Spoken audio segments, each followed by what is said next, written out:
Jeg har valgt teksten Kærlighed, som Tove Ditlevsen skrev i 1969, og jeg vil lige starte med at læse digtet op. Det holder op, siger de voksne. Det var ikke ved. Hun ved det. Hun ved det ikke. Hun elsker hans gang, hans måde med fingrene gennem håret, hans klappen på lommerne, om han har glemt noget, hans latter, hans stemme bliver langsom og jyst, når han drikker. Hun forstår ikke, at folk kan være lykkelige, uden at kende ham. Kærlighed er en sygdom. En dag vil hun afsky hans gang, hans måde med fingrene gennem håret, hans klappen på lommerne, om han har glemt noget, hans latter, hans stemme, der bliver langsom og jyst, når han drikker. Alt er oplevet før. Hun lærer ikke af erfaring. Hun elsker, hun bygger rede og køber tur af alting. Hun føler voldsom glæde ved at se på de 2 tandbørster. Hun ser alt gennem hans øjne. Hun føler med hans næver. Hun lister billeder ind.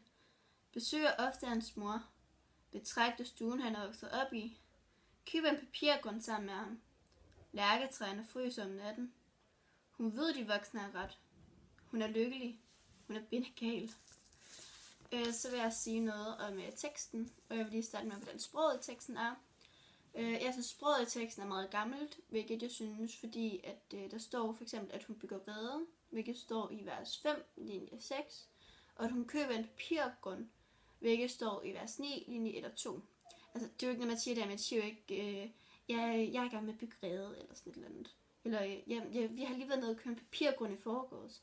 Altså, det er ikke sådan noget dagligdags snak. Så er det nogen sådan måske lidt ældre, der siger sådan noget.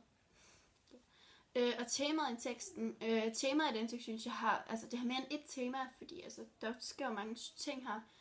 Så jeg synes, det er en blanding af kærlighed, forelskelse og lykke. Jeg har valgt kærlighed af en af dem, fordi personerne rigtig, rigtig meget snakker om kærlighed. Og jeg har valgt forelskelse, fordi at den her kvinde her forelsket i manden, eller drengen. Og lykke, fordi at de siger, at man kan ikke blive ved med at være lykkelig, og det er en dag vil forsvinde og sådan noget. Det lyder bare lidt mærkeligt. Altså, selvfølgelig kan man jo godt holde op med at være helt lykkelig, men altså, ja, det lyder bare lidt mærkeligt, synes jeg. Og så hvor lang tid tiden strækker sig over. Jeg synes, at teksten strækker sig over en del tid. Altså, jeg kan ikke sige lige præcis, hvor lang tid, fordi man ikke rigtig får så meget at vide om miljøet, andet end de der lærketræer. Der er lærketræer. Det er det eneste, som du rigtig får at vide. Men jeg tror, det strækker sig over lang tid, fordi sådan som jeg forstår teksten, så starter hun med at føle noget, hvilket jeg synes, man kan se i vers 5, linje 13-14, hvor der står: hun elsker hans gang, hans måde med fingrene gennem håret, hans klappen på lommerne, om han har glemt noget, hans latter, hans stemme, der bliver langsom og jyst, når han drikker. Ja. Og så tror jeg, at de sådan går hen og bliver kærester, eller sådan, får i hvert fald noget sammen. Hvilket jeg synes står i vers 3, linje 1-4, hvor der så står: hun forstår ikke, at folk kan være lykkelige uden at kende ham. Altså, sådan at hun er nødt til at kende den her person. Man kan ikke være lykkelig uden ham, synes hun. Og så flytter de sådan sammen, hvilket jeg synes, man kan se i vers 5 og 6. Det starter i vers 5, linje 5, og så slutter det i vers 6, linje 5. Hvor der står, at hun bygger rede og kører tur af alting. Hun føler voldsomt glæde ved at se på de 2 tandbørster. Og så til sidst, så bliver hun lykkelig sammen med ham her personen her, hvilket jeg synes, at man kan se på i vers 10, linje 1, hvor der står, hun er lykkelig. Budskabet i den her tekst. Jeg synes, at budskabet i teksten her er, at man skal ikke altid tænke på, hvad alle andre synes om en, og tænker om en. Og man skal bare, altså man skal følge sit hjerte, og hvad alle andre, altså du skal ikke tænke på, hvad alle andre siger og mener. Du skal tænke på, hvad der er bedst for dig selv. Og hvis du har lyst til at være sammen med en person, så skal man selvfølgelig være sammen med den person.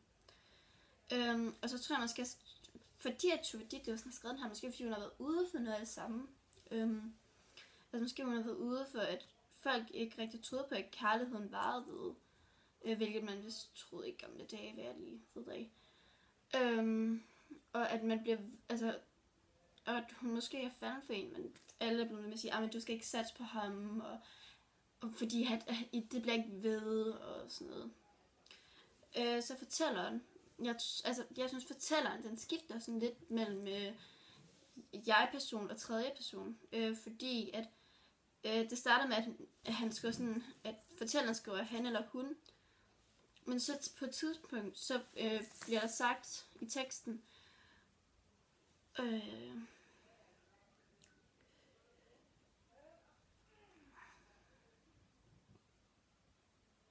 hun ser alt gennem hans øjne, hun føler med hans næver.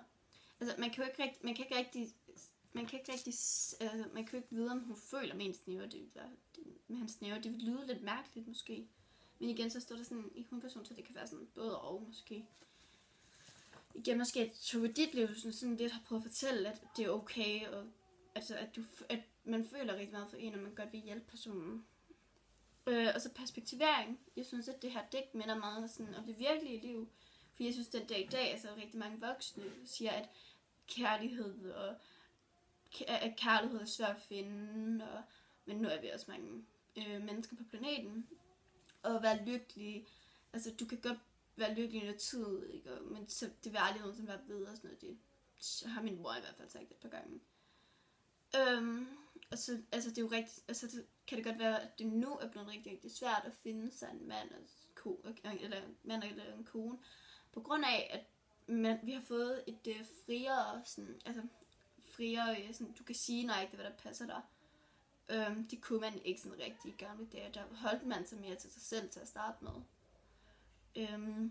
Men så, altså, og så er der også mange, som måske er børn eller sådan noget, som bliver skilt efter de har været gift i mange år. Fordi de er sådan, altså hvis man kan sige, de er vokset fra hinanden, rigtigt. Men altså selvfølgelig er der også nogen, som finder den ægte kærlighed og lever til den dag de dør. Altså selvfølgelig er det. Det er der nok bare ikke rigtig så mange af, men der er nogen. Så ja.